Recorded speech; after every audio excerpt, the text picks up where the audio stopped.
चलिए सीधा आपको लिए चलते हैं इंडिया मंच पर। सरजू की धारा। मनोज तिवारी बीजेपी के वरिष्ठ नेता, भोजपुरी सिंगर और सुपरस्टार हैं। उत्तर पूर्वी दिल्ली से सांसद मनोज तिवारी दिल्ली की राजनीति का बड़ा चेहरा है।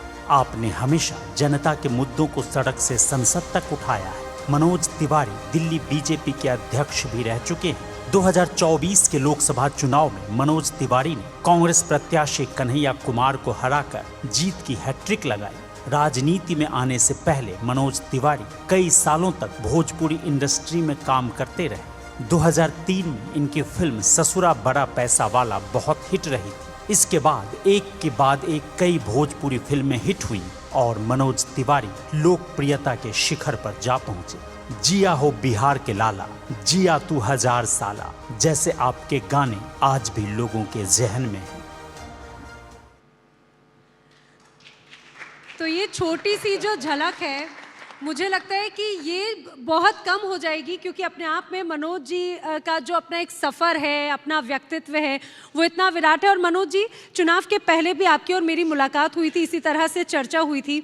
आपने कहा था इस बार दिल्ली में 7 की 7 सीटें होंगी और एक अलग तस्वीर होगी, और वही हुआ भी। आखिर ये ऐसा कौन सा मैजिक था, कौन सा फैक्टर आपको लगा जो काम कर गया? देखिए, मैजिक तो होता है, और मैजिक होता है विश्वास का। मैजिक होता है कथनी और करनी में एकता का। मैजिक होता है लोगों के समस्याओं को सही मायने में समझ करके पॉलिसी बनाने का। तो दिल्ली में तो आप सबको पता है कि दिल्ली में पिछले 26 साल से दिल्ली राज्य में बीजेपी की सरकार नहीं है। 26 साल से।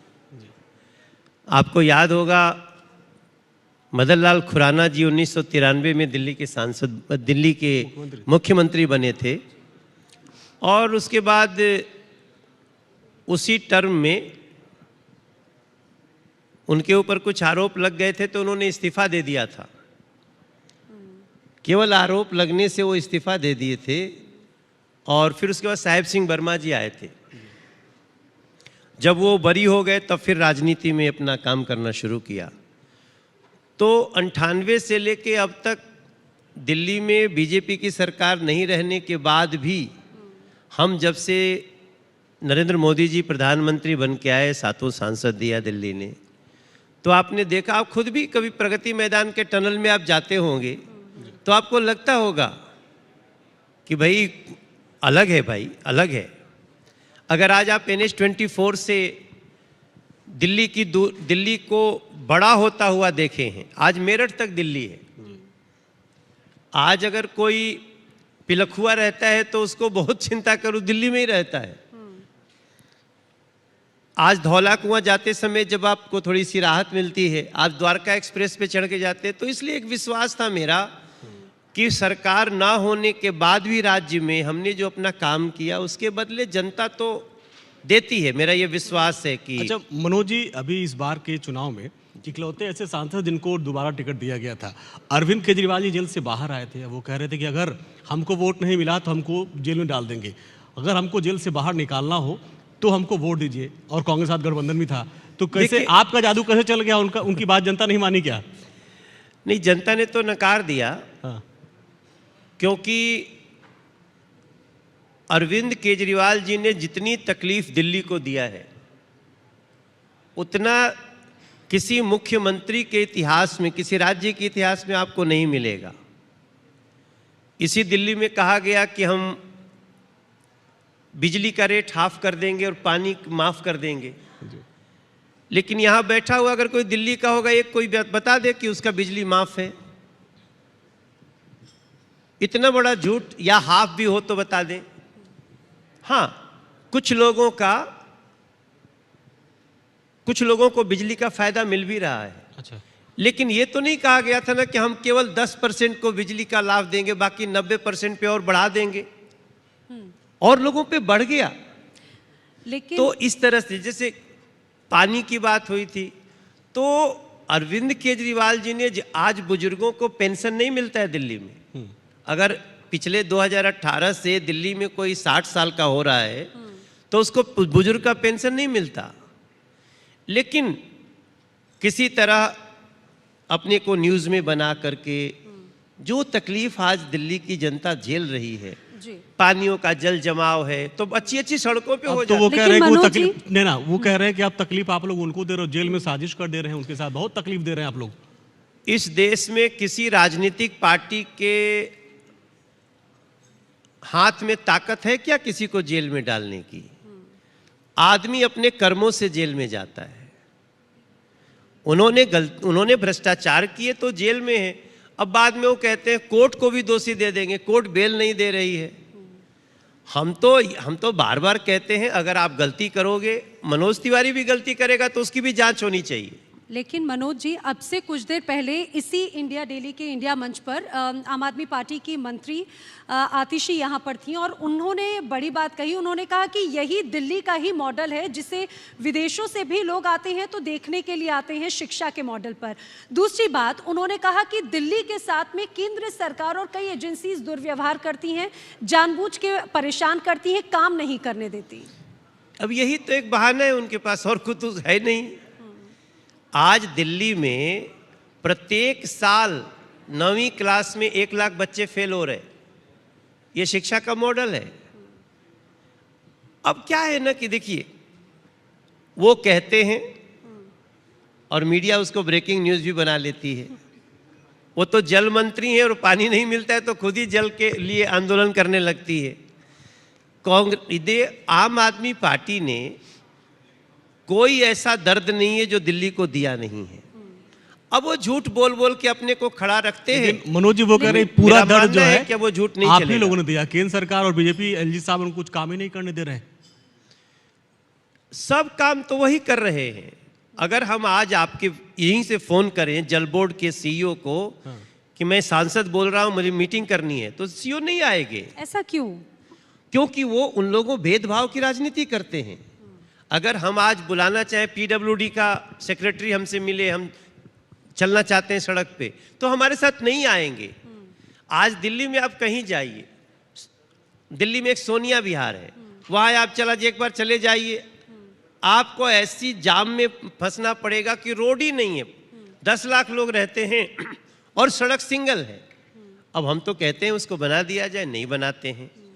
एक चीज समझिए, वो यही तो कहती हैं कि जब काम करने का वक्त है तो उनके पीछे जांच एजेंसीज हैं और मंत्री और जो शीर्ष नेतृत्व है वो सलाखों के पीछे है। काम करना उनके लिए चैलेंजिंग बनाया जा रहा है। आतिशी के खिलाफ क्यों नहीं है? आतिशी क्यों नहीं जेल में है? ये भी बीच में चर्चा थी, ऑफर था उनको बीजेपी की तरफ से, ऐसा है क्या?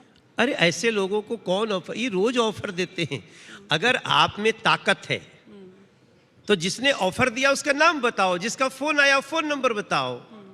ये रोज दिल्ली को कंफ्यूज करके आप आगे बढ़ जाना, ये ठीक नहीं है। लेकिन फिर ऐसा एक क्या चीज हो मैं जाता आपको है? बताना जी, चाहता हूं, जी, जो जी। अक्सर बात नहीं होती है। हम दिल्ली के 7 सांसद हैं, हमारा 5 करोड़ रुपया प्रति वर्ष का बजट है, तो सातों का मिला के 35 करोड़ एक साल का। और दिल्ली के मुख्यमंत्री का बजट है 76,000 करोड़। 76,000 करोड़ का बजट की चाबी जिसके पास है वो 35 करोड़ वाले को ताना मारता है।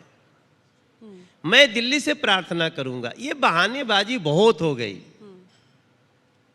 अब एक बार दिल्ली उस 76,000 करोड़ की चाबी भारतीय जनता पार्टी को दे दे, उसके बाद 5 साल बाद हम बात करेंगे। आज तो जितनी बातें करेंगे वो सब हवा में ही। मनोज जी, मेरा सवाल दरअसल इसी से रिलेटेड है। पिछली बार भी हमने देखा 7 में से 6 सीटें भारतीय जनता पार्टी के पास में थी। इस बार भी जब लोकसभा के चुनाव हुए, 7 की 7 सीटें जो हैं बीजेपी के पास में हैं। लेकिन लोकसभा के परिणाम जब आते हैं चुनावों के, तब तो बीजेपी की बल्ले बल्ले है, लेकिन जब विधानसभा चुनावों की बात आती है तो वो तस्वीर क्यों बदल जाती है? ऐसा क्या फैक्टर है, क्या वजह है? वही भ्रम, वही झूठ, वही साजिश, वो जीत गई। लोगों की एक आशा लगी थी, लेकिन मुझे विश्वास है कि अब दिल्ली को जागना चाहिए। यही तो मैं कहना चाहता हूं ना, इसमें कोई दो राय नहीं है। हमने तो कभी ईवीएम को दोष नहीं दिया, हमने तो कभी ये नहीं कहा कि चुनाव में गड़बड़ी हो गई। हम तो जनादेश मान करके शांत हैं। लेकिन दिल्ली के लोगों को हम बोलना चाहते हैं कि क्या आपको घर में नल से जल मिले इसका हक नहीं है? क्या दिल्ली की हर गली में जल जमाव न हो, गली अच्छी हो, इसका हक नहीं है? क्या दिल्ली के लोगों के बुजुर्गों को पेंशन पाने का हक नहीं है? दिल्ली में 10 साल से गरीब का राशन कार्ड नहीं बना, not a single ration card. तो अब हम यही कह रहे हैं कि भैया अगर आपको लगता है कि आप तकलीफ में हैं तो राज्य सरकार के 76,000 करोड़ का कभी कोई हिसाब मांगे कि वो कहां ले जा रहे हैं। मनोज जी, मेरा आपसे एक सवाल है जी, क्या यह फ्रीबी की राजनीति जो है, जिसका खामियाजा बीजेपी को कभी भुगतना पड़ता है और इसका फायदा भी बीजेपी को किसी किसी राज्यों में होता है, तो क्या यह एक बड़ी वजह है कि दिल्ली में बीजेपी वापसी नहीं कर पा रही है, या यूं कहें सरकार नहीं बना पा रही है, उसके पीछे फ्रीबी की राजनीति बहुत प्रबल है? देखिए, फ्रीबीज की राजनीति प्रबल रहती ही रहती है। जब जनता को कोई भी फ्री में चीज मिले तो हम आप कैसे बहस कर सकते हैं कि उसको अच्छा नहीं लगेगा। लेकिन दिल्ली के साथ तो धोखा हुआ, कह के नहीं दिया गया। वही तुम्हें बोल रहा था कि दिल्ली को कहा गया हम बिजली आप ये मानते हैं कि फ्रीबी की राजनीति होनी चाहिए? फ्री बीज की राजनीति में कोई बुराई नहीं है, मगर जो कहे वो पूरा तो करे। लेकिन इसका तो पहले विरोध किया जाता था। फ्री बीज की राजनीति का कौन विरोध करेगा भाई? हम भी तो 5 लाख तो रुपए का इलाज फ्री देते आपने हैं। और दूसरे पार्टियों में क्या अंतर है फिर? आप सवाल ये कि आपने और दूसरे पार्टियों में अंतर क्या है फिर? अगर आप भी फ्रीबी की राजनीति का समर्थन करते हैं और नहीं, दूसरी पार्टियां भी फ्रीबी के आधार पर राजनीति में वापसी करती और दमदार वापसी करती हैं, तो फिर आप में और उनमें अंतर क्या है बेसिकली? फिर हमारे में उनके में अंतर है। वो कह के नहीं करते हैं, हम कहते हैं तो करते हैं। आप एक छत्तीसगढ़ का उदाहरण लीजिए। छत्तीसगढ़ में कांग्रेस ने कहा कि हम प्रत्येक महिला को 1,000 रुपया महीना देंगे।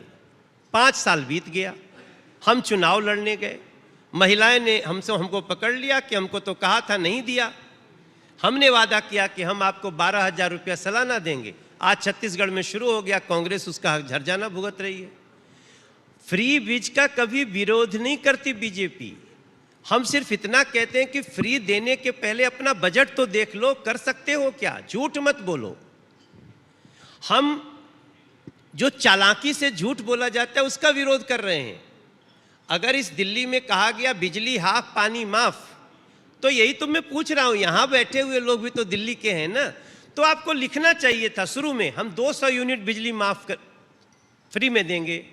वो आपने नहीं दे, आपने तो कह दिया। अब मनोज जी, दिल्ली और हरियाणा का चुनाव निकट है जी। उधर हमने देखा सुनीता केजरीवाल जी हरियाणा पहुंच गए और उन्होंने गारंटी दिया और कहा कि हरियाणा के बेटे को बीजेपी वालों ने फंसा दिया, जेल में डाल दिया।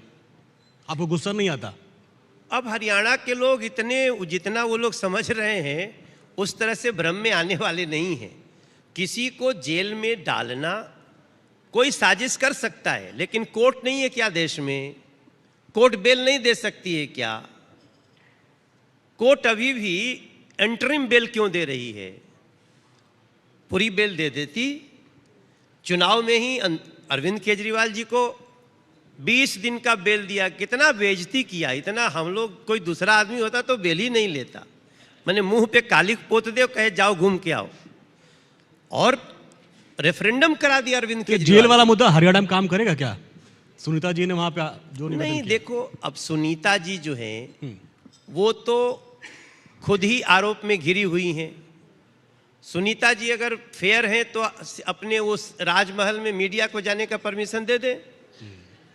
आज भी कोई मीडिया वाला हमारे घर में चलिए ना, हमारा भी घर 1 एकड़ में मेरा कोठी है, सरकार ने दिया हुआ है। मेरे घर में घुसिए, जिस कोने में जाइए, बाथरूम में चलिए, किचन में चलिए, सब जगह घुमा देते हैं।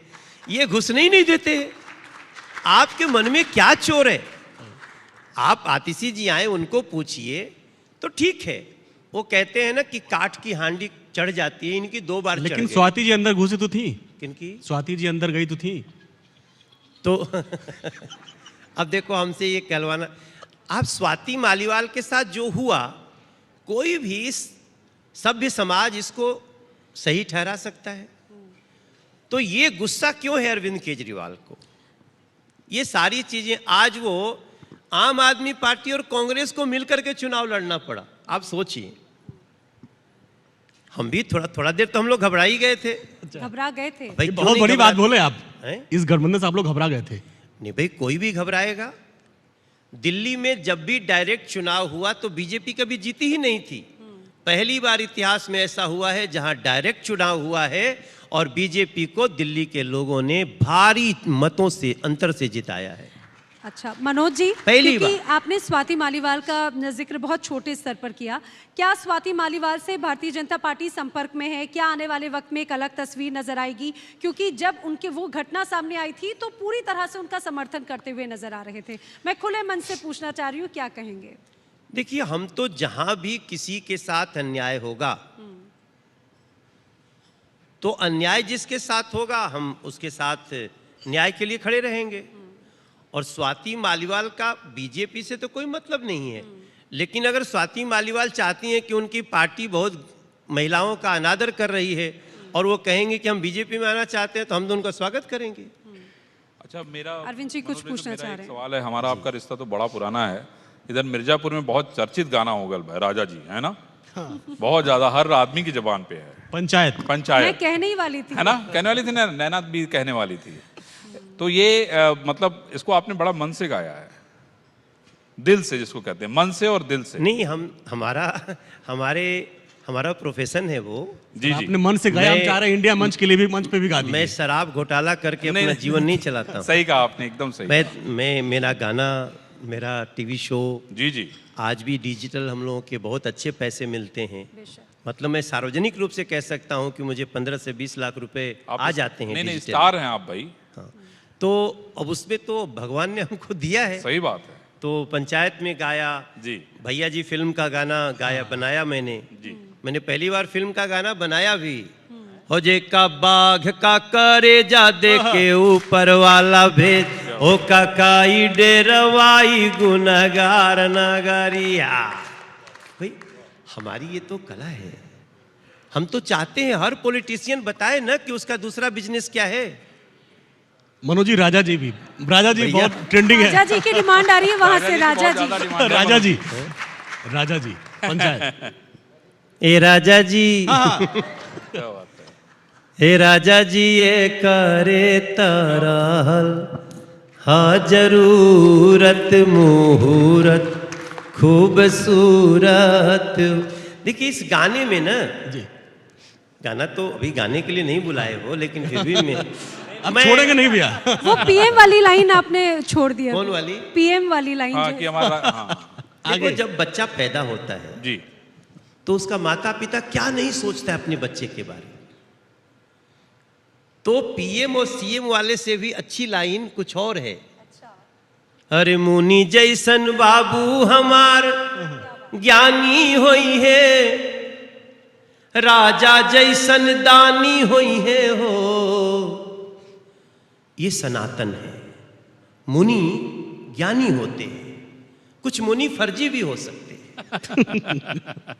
राजा जैसन दानी, राजा दानी होना चाहिए। राजा जैसन दानी हुई है हो। हे ललना,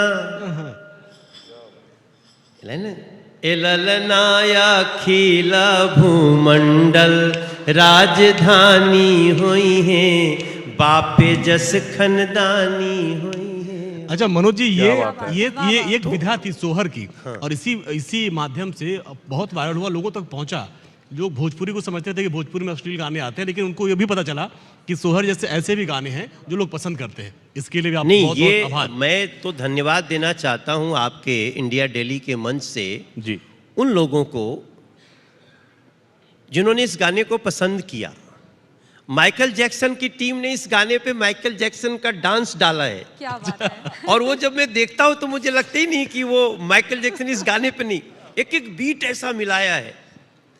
तो हम अपने तरफ से पूरे संसार के एक भोजपुरी गायक होखले के नाते धन्यवाद। मनोज जी, अभी जब आप लेकिन बनारस मनोज गए थे, एक प्रकरण आया था, आपने ट्वीट भी किया था। मनोज भैया, मैं ये कहना चाहता हूँ कि गनवा जरूर 4 लाइन गा दा, जेकर बाकी लोग बैठे लोग उनका मन भर जाए। अच्छा, भोजपुरी है ना? ये वाला गनवा आधे गौला 2 लाइन और सुना दीजिए उसको। मतलब वो ये लोग चाहते हैं पूरा गाइए आप गाना। भाई सारे लोग सुनने अभी के लिए जो बजट आया है, अभी जो बजट आया ना, उस बजट के लिए भी इस गाने को गा सकते हैं। जैसे कि कितनी सुहावन सुंदर सूरत मनोहर मंगल मूरत हो।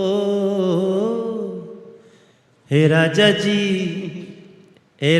जी ये करे तो रहल हा जरूरत।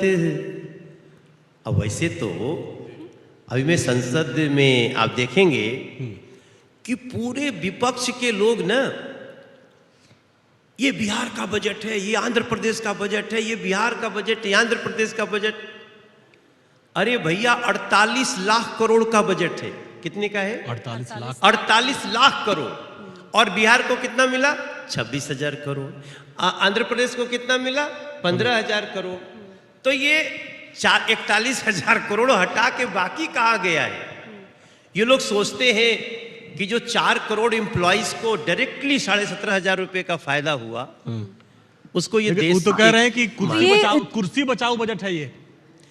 कुर्सी हमारी छोटी बेटी भी आ गई है आज, हमारी वाइफ भी आ गई। आओ आओ बैठो। लेकिन एक बात, दरअसल विपक्ष बार बार इसीलिए इस बात को दोहरा रहा था मनोज जी, क्योंकि विशेष राज्य के दर्जे की मांग जो है वो लगातार की जाती रही है बिहार के लिए, और कहा जा रहा था कि जो गठबंधन हुआ उसमें एक बड़ी प्राथमिकता जो है खासतौर से जेडीयू की तरफ से वो यही थी। तो विशेष राज्य का दर्जा नहीं, इसे दूसरे रास्ते से एक जो चीजें वहां पर दी गई है, विशेष राज्य के दर्जे वाली बात पीछे हो गई। विपक्ष कह रहा है ये बेईमानी है। नहीं, वो आधी बात कह रहे हैं।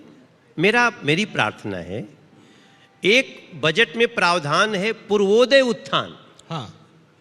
अब पूर्वोदय को आप सिर्फ बिहार से मत जोड़िए, पूरी नॉर्थ ईस्ट सिस्टर्स जो हमारी 7 राज्य हैं उनको भी जोड़िए, झारखंड को जोड़िए, इसके साथ साथ पश्चिम बंगाल को जोड़िए, झारखंड है। हाँ, पूर्वोदय उत्थान।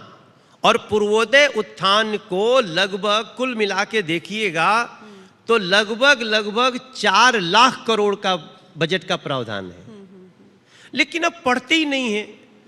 अच्छा देखिए, बजट जो होता है बनाने में 6 महीना लगता है, पढ़ने में कम से कम 4 दिन तो लगा लो। निकलते ही है विशेषज्ञ बन के, जैसे लगता है बस सुन लिया और उसी को बोल लेकिन दिया। बार बार ये कहा जा रहा है कि जो बजट है वो गठबंधन वाला बजट है, हाँ। आम जनता के लिए इसमें नहीं है कुछ ऐसा है। हिमाचल प्रदेश को रिकंस्ट्रक्शन का हमने बजट दिया है। हिमाचल प्रदेश में जो अभी भूस्खलन हुआ ये सब, क्या हिमाचल प्रदेश हमारा सरकार है? आप कुछ चीज को छुपाते हैं। वैसे भी मैं संसद में बैठे बैठे ये तो देख लिया हूं कि सब कोई अपनी अपनी दही को बहुत अच्छी बोलता है, लेकिन सच्चाई ये है कि हम झारखंड के लिए, उत्तराखंड के लैंडस्लाइड हो रहा है उसके लिए, यहाँ तक कि आंध्र प्रदेश से चेन्नई के कॉरिडोर के लिए, अगर इस देश में विष्णुपाद मंदिर को और महाबोधि मंदिर को उसको कॉरिडोर बनाने जा रहे हैं काशी विश्वनाथ के मॉडल पे, क्यों नहीं उसकी तारीफ होनी चाहिए? और 48 लाख करोड़। एक मुझे बड़ा आश्चर्य हुआ जी, मैं एक चैनल पे डिस्कशन कर रहा था तो एक ने बोला, हमारे साथी सदस्य ने, आपने डिफेंस का बजट घटा दिया। हमने कहा यार ये लोग इतना भी नहीं सोचते। हमें रफाल चाहिए था, हम ले आए कि नहीं ले आए? हमें जितने भी हमारे देश में अब फाइटर प्लेन बनने लगे, हम बनाने लगे। अब हमारी जरूरत पूरी हो चुकी है तो हर साल रफाल खरीदें, हर साल फाइटर प्लेन खरीदें। बजट तो बहुत ज्यादा इस बार भी है, लेकिन एक बार बताइए बजट अभी आप मनोज जी, उसके बाद बजट घटेगा कि नहीं घटेगा? आप बजट कहां जाएगा? फिर दूसरी जगह जाएगा। अभी 48 लाख करोड़ तक हम पहुंचे हैं, फिर भी इस बार सबसे ज्यादा रक्षा बजट 100 लाख करोड़ तक है। एक और सवाल मनोज जी रहेगा, अभी आप लोकसभा की बात करें, इस बार एक नए नेता प्रतिपक्ष आए राहुल गांधी जी, हाँ, बड़े एंग्री यंगमैन वाले पोजीशन में है। क्या कुछ उनको आपको घबराहट है कि भाई राहुल जी आए हैं? कई बार बोलते हैं तो भूकंप भी आ जाता है। देखिए वो 99 पे हैं। हाँ। कांग्रेस इस समय 99 पे है, और 99 पे जब सांप काटता है तो सीधे 0 पे ला देता है। इसलिए 99 वालों को वो सतर्क रहना चाहिए। लेकिन मनोज जी, दूसरी बात जी, ये तो हंसी मजाक की बात है जी। दूसरी बात मैं कहना चाहता हूं, राहुल जी को जिम्मेदार व्यवहार करना चाहिए। हम तो चाहते हैं कि विपक्ष खड़ी रहे, नरेंद्र मोदी जी ने जब भी आपने सुना होगा उन्होंने कहा है कि यस, हम एक सकारात्मक विपक्ष चाहते हैं, आप हमारी बुराई करो लेकिन सुझाव क्या है। अब तो 5 साल हम ही रहेंगे ना। लेकिन वो कहते हैं जब बुराई करते हैं तो माइक बंद कर दिया जाता है। ना ना, कभी नहीं, ना ना। एक देखिए, संसद का एक नियम है कि जो बोलता है उस समय उसका माइक ऑन होता है। हालांकि अभी तो पिछले बार अधीर रंजन चौधरी भी नेता प्रतिपक्ष थे। जी जी। वो इतना उछल उछल के बोलते थे, इतना उछल उछल के बोलते थे, इतना झगड़ा करते थे कि सीटवे नाराज हो गया उनसे। बोला अब तुम नहीं चाहिए हमको। अच्छा। और यही नहीं, जितना लोग उछल उछल के बोलते थे, आप, मैं नाम नहीं लूंगा, आप खुद पता करिए, उनकी सीट ने कहा कि भैया तुम मत आओ दोबारा। इसलिए उस सीट का सम्मान करें। राहुल जी के लिए मैं सच में बोलना चाहता हूं, कल उन्होंने इतना गलत काम किया। एक जो बिट्टू जी मंत्री हैं, उनको वो खुद कहते हुए इधर आओ, इधर आओ, इधर आओ, इधर आओ। एक देश के विपक्ष के नेता का ये व्यवहार नहीं होना चाहिए। अच्छा, लेकिन मनोज जी, एक सेकंड मनोज जी, लेकिन यही विपक्ष के नेता बार बार ये कहते हैं कि इस बार की जो सरकार है, क्योंकि वो पूर्ण बहुमत वाली नहीं है, वो घटक दलों वाली है और वो पूरे 5 साल नहीं कर पाएंगे, वो बीच में गिर जाएगी, ये भी उनका दावा है। आपको लग रहा है उनकी इस दावे को क्या कहेंगे?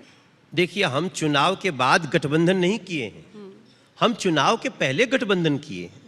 हम उस सीट पे चाहते तो हम ही लड़ते, लेकिन हमने किसी और को दिया।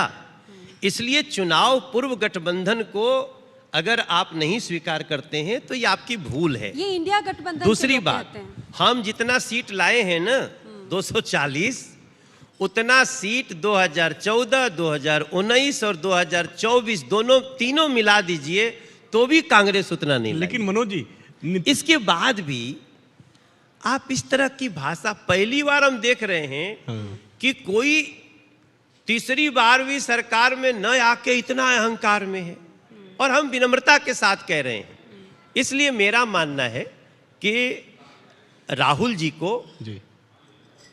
का जो व्यवहार है, कल भी जो, अब आप सोचिए कांग्रेस के मुख्यमंत्री रहे चन्नी जी, हाँ, वो देश को खालिस्तान मांगने वाले का समर्थन कर रहे।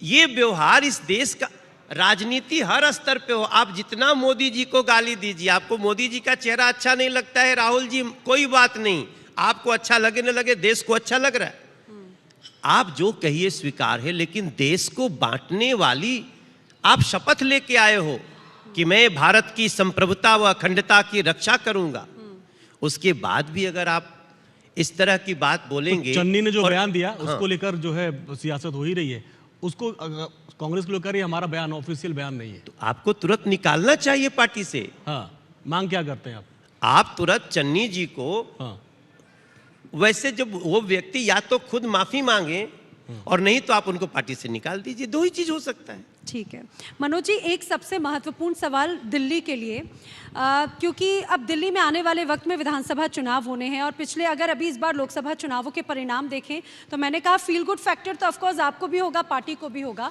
अब जब चुनाव के परिणाम होंगे तो आप क्या भूमिका में, मुझे आने वाले वक्त में खुद मनोज तिवारी नजर आने वाले हैं, और आपको क्या लगता है इस बार बीजेपी, या हम आगे बोल रहे हैं ना कि भावी सीएम देख रहे हैं हम दिल्ली का?